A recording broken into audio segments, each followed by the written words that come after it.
Mpapai dume. Mti huu bwana wa mpapai dume ni mti wenye kutoa maua tu, lakini hautoi matunda, na ndio badala yake ukaitwa mpapai dume. Ni mpapai lakini usiotoa matunda ya papai. Badala yake ukaitwa mpapai dume kwa sababu unatoa tu maua lakini hauwezi kuzaa matunda aina yoyote. Sasa leo nahitaji kukwambia kwamba hayo maua ya mpapai dume ni tiba. Sasa tena nisikilize vizuri niweze kukuelezea yanatibu nini maua haya. Kama haujanifollow, ni follow, nitakufollow back. Like, comment, share. Acha swali lako katika comment section, nitakujibu vizuri kabisa. Mpapai dume ama maua ya mpapai dume ni tiba nzuri sana.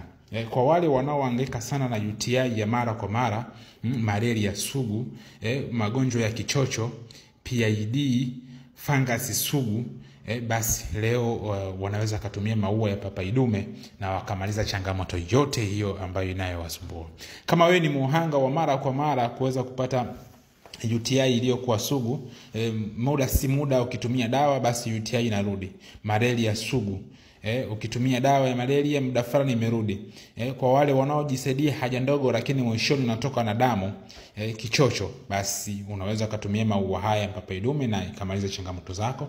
Kwa wale wanawake wenye kutokwa na uchafu katika via vya uzazi, kuwa na muwasho katika sehemu za siri, uchafu wenye harufu mbaya unakuwa kama rangi ya njano, ama kuwa na maziwa kama mtindi, ama kitu kama maziwa mgando hivi, hii sasa unaweza kwamba ni PID. Sasa inatibika vizuri kabisa pindi utakapotumia tu maua ya mpapai, basi utakuwa umemaliza changamoto hiyo pia vile vile.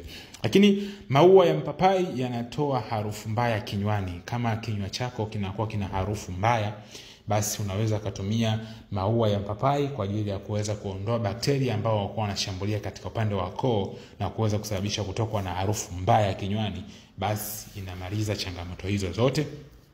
Lakini pia maua ya mpapai yanaondoa uchovu mwilini, yanaondoa sumu mwilini.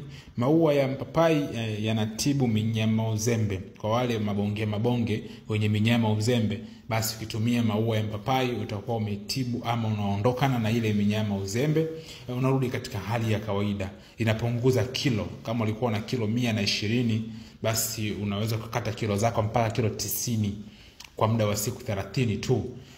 Tumia leo maua ya mpapai kwa ajili ya kuweza kujitibu changamoto hizi zote ambazo ninaweza kukuambia.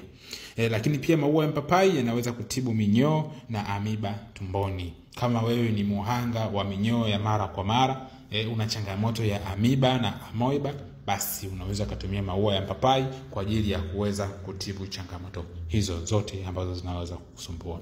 Jinsi ya kutumia maua ya mpapai kama tiba. Jinsi ya kuweza kutumia maua ya papai kama tiba. Chuma hayo maua ya papai, katakata vipande vidogo vidogo haya maua ya papai, kisha uchemshe. Ukisha chemsha, upate maji lita 1 kwa kila siku. Kuanzia asubuhi mpaka jioni huo umemaliza lita 1 kwa muda wa siku 14 mpaka siku 21. Unatibu changamoto zote. Changamoto ya UTI, malaria sugu, kichocho, PID, fangasi sugu, kuondoa harufu mbaya kinywani, kuondoa sumu mwilini, kuondoa minyama uzembe, kutibu minyoo na amoeba tumboni.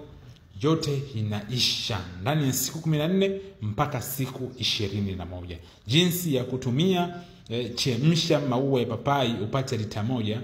Tumia lita 1 kuanzia asubuhi mpaka jioni uwe umeshamaliza. Ukiweza kumaliza hapo kwa wakati huo sio mbaya, lakini kama umeshindwa basi unaweza kwa siku nzima uwe umetumia lita 1. Na mimi ni mshauri wako ninayekushauri kila siku, Witch Doctor. Namba zangu za simu +255 752 16 38. Hiyo ndio maajabu ya maua ya mpapai dume. Tumia maua ya mpapai dume kumaliza ama kuondokana na changamoto nilizoweza kukuelezea.